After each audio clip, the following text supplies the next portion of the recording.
When I was stationed at Portland Air National Guard, my job there was an airfield manager. So I would interface and work a lot with the F-15 pilots at the unit.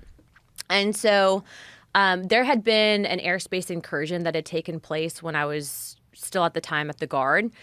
And I remember kind of talking to some of the pilots about it. And I was like, what was that? And they're like, we can't really talk about it. No one really wanted to address it. And so from what I'd gathered, that had been likely a UAP. And so that kind of was my perspective. Granted, I also grew up in the generation of the X-Files and, I don't know if you remember 94 Independence Day. So like for me specifically, I didn't look at it with like a crazy lens and perspective. I'm like, you never know if, we're the only ones out there essentially. But why did you assume that if it's a top secret incursion that he couldn't talk about, that it wasn't just a military craft from another country? Because of the way that he was discussing it. What did he say? So he had been, he didn't want to, from what I gather, get taken off flight status. And he's like, I really can't discuss it.